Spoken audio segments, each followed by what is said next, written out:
have historically been benchmarks of success for artists worldwide, but they have often been dominated by American pop stars. For many international acts, merely entering these charts was considered a milestone. Jungkook, however, did more than just enter. He secured no. 1 positions, maintained chart longevity, and surpassed established American acts in streaming and digital sales. The shock within American media stems not only from the numerical achievements, but also from the context in which they occurred. US labels invest heavily in promotional campaigns, radio deals, and industry lobbying to push their artists. Jungkook, working under a Korean agency and leveraging global fan engagement, managed to achieve the same, if not greater, results with a structurally different model. This raised questions about the relevance of traditional industry gatekeeping in the age of global digital consumption. Streaming figures, in particular, highlight the scale of this shift. Jungkook's solo tracks consistently recorded tens of millions of streams in their debut weeks, often outpacing major American artists with larger domestic radio support. The disruption lies in the fact that these figures were not inflated by the conventional systems of playlist payola or promotional deals, but were instead driven by organic fan engagement, proving the viability of a fan-powered model in penetrating the world's largest music market. American media outlets, from major networks like CNN and NBC to specialized publications like Billboard and Rolling Stone, responded with extensive coverage of Jungkook's chart dominance. Much of this coverage used terms like historic, unprecedented, or industry-shaking. This vocabulary reflects the scale of disruption perceived within American entertainment journalism. One of the key elements that surprised the media was Jungkook's ability to cross demographic barriers. Traditionally, international acts often remained niche, appealing primarily to immigrant communities or specific fan bases. Jungkook's chart performance, however, reflected widespread consumption across diverse demographics in the US, from teenagers on TikTok to adult consumers purchasing physical albums. The universality of his appeal challenged long-held assumptions about the limited reach of non-English speaking or non-Western artists in the American market. Moreover, the media coverage amplified the sense of urgency within the US industry. Every headline about Jungkook's record-breaking feats was simultaneously a reminder that American labels were no longer the sole arbiters of global pop success. Another layer of shock arises from the economic consequences of Jungkook's dominance. The US music industry relies heavily on predictable sales patterns and marketing cycles. When a Korean soloist disrupts those patterns, the financial implications are significant. Jungkook's high digital sales, for instance, exposed weaknesses in the American digital purchasing market, where consumers had largely shifted to streaming. By contrast, Jungkook's fans reinvigorated the culture of direct music purchasing, leading to spikes in digital downloads that few American artists could replicate. This shift demonstrated that consumer behavior in the US could still be reshaped under the right conditions, contradicting industry predictions that downloads were a permanently declining revenue stream.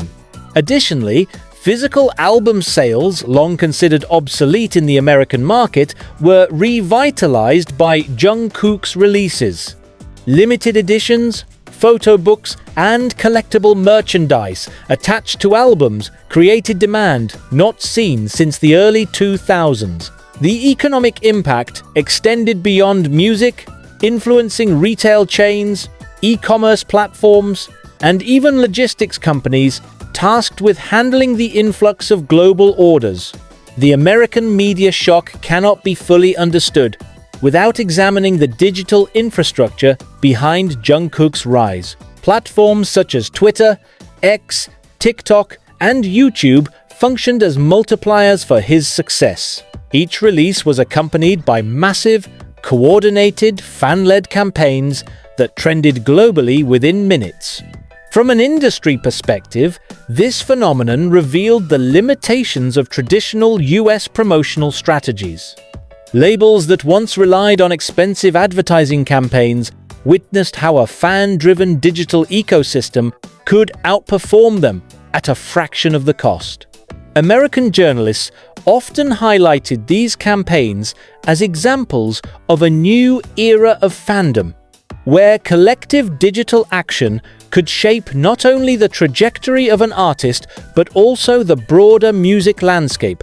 This model undermined the gatekeeping role of US radio stations, award committees, and traditional media outlets.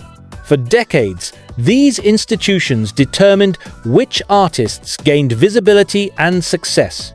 Jungkook's rise showed that global fan collectives could bypass these structures entirely, creating their own pathways to dominance. One of the reasons American media used terms like shocked or stunned is that Jungkook's achievements did not occur in isolation. They often came at the expense of established American artists. On multiple occasions, his singles debuted above tracks by globally recognized US pop stars, some of whom had multi-million-dollar promotional campaigns behind them. This direct comparison was crucial in shaping media narratives. It was no longer a matter of celebrating an international artist for doing well. It was about acknowledging that Jungkook had outperformed American pop icons on their home turf. The symbolic weight of this shift cannot be overstated. It suggested that the American industry's dominance was no longer guaranteed and that global competition had reached a new level of intensity. American journalists often highlighted these head-to-head comparisons in their reports, framing Jungkook's wins not just as personal achievements but as systemic disruptions. At the core of American media's reaction lies the broader transformation of how music is consumed in the digital age. Jungkook's dominance revealed structural vulnerabilities in the US industry model, which still heavily emphasized domestic radio airplay and label-driven promotion. In contrast, Jungkook's strategy relied on digital virality, direct-to-fan communication, and global accessibility. Platforms like Spotify and Apple Music, which once acted as neutral distributors, became arenas where global competition could play out in real time. Jungkook's ability to secure playlist placements and achieve record-breaking streams without the traditional US promotional machinery signaled a shift in power dynamics. This forced American media to confront the reality that the future of pop music would not be determined solely in Los Angeles or New York, but across a decentralized global network of fans, creators, and digital platforms. While much of the discussion centers on records and charts, American media also recognized the cultural significance of Jungkook's success. His dominance challenged traditional definitions of pop in the US, which had long equated the term with Western artists and aesthetics. Jungkook's ability to lead the industry despite linguistic and cultural differences signaled a broader redefinition of what it means to be a pop star in the 20th century. American journalists often contextualized his rise within larger conversations about globalization, cultural exchange, and the decline of cultural monopolies. Jungkook was not only breaking records, he was also reshaping cultural hierarchies. The consistent use of terms like shock, surprise, and stunned in American media coverage reveals more than emotional reactions. It reflects an industry grappling with a structural shift it had not fully anticipated. Jungkook's rise represents a case study in how digital globalization can upend long-standing monopolies. The implications extend beyond music to the broader entertainment ecosystem, including film, television, fashion, and advertising. If one Korean soloist can dominate the American music industry. The question becomes, who or what might disrupt other cultural sectors next? Jungkook, however, bypassed many of these mechanisms. His success was not dependent on US-based radio play or traditional television appearances. Instead, his achievements were rooted in digital streaming, global fan campaigns, and the viral nature of social media. This exposed the vulnerability of a system that once seemed unshakable.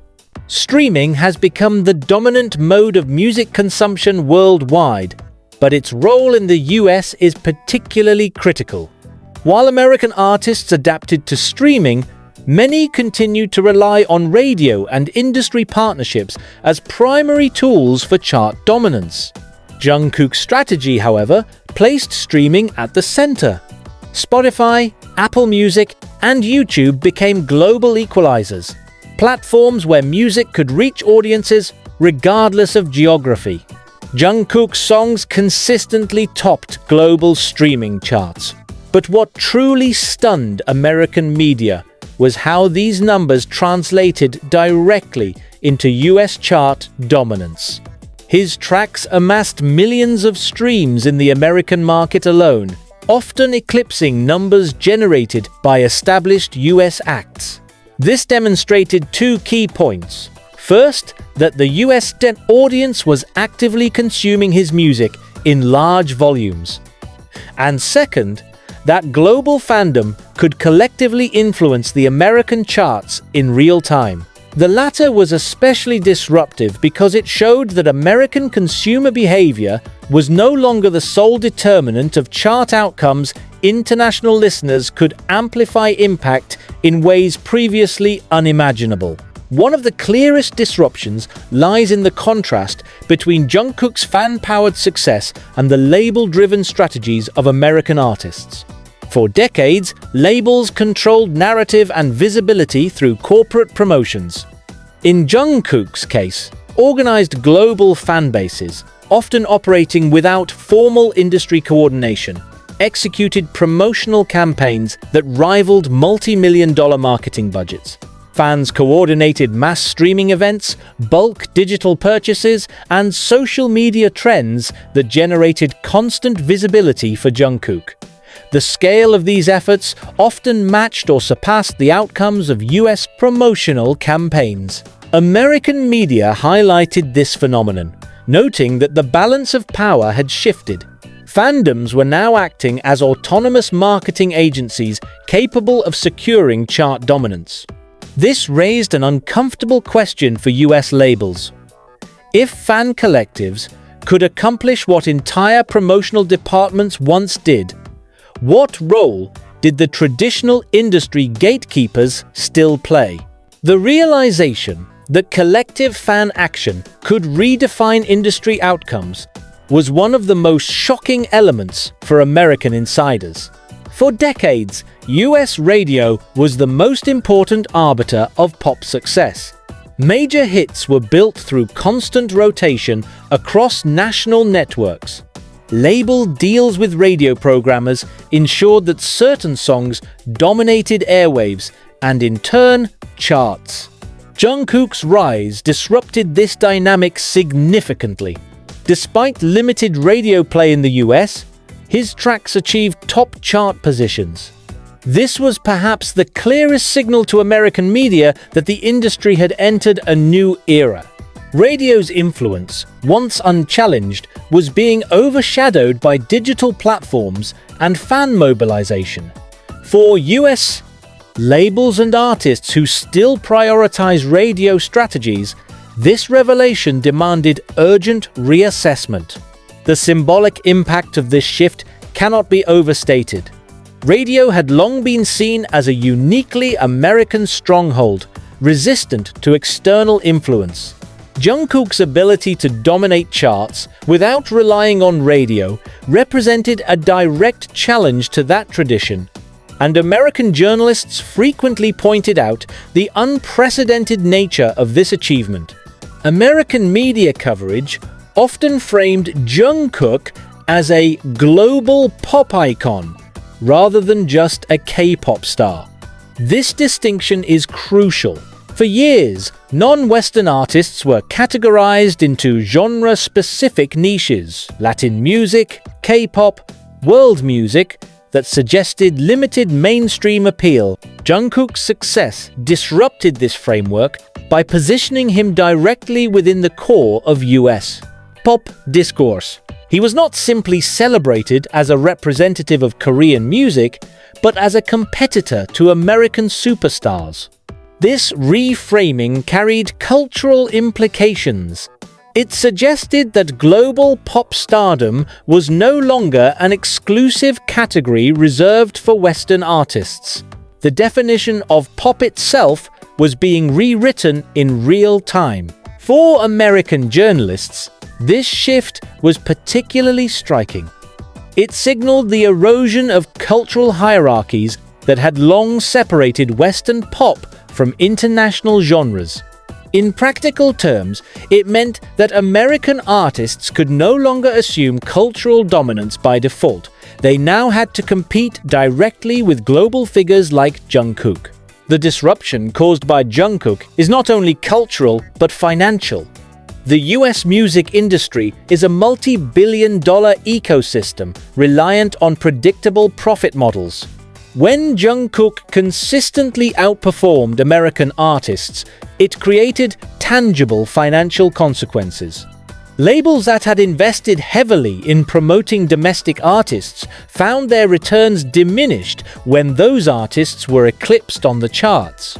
Meanwhile, Jungkook's success funneled revenue toward HYBE and its distribution partners, many of which operate outside traditional US structures. This redirection of capital represented a genuine threat to American industry hegemony. Even streaming royalties, which may seem marginal compared to physical sales, added up significantly given the sheer scale of Jungkook's numbers. Each stream generated revenue that bypassed American labels and instead strengthened the Korean entertainment ecosystem. US media outlets often highlighted this financial dimension, noting that Jungkook's dominance was not just symbolic, but also economically disruptive.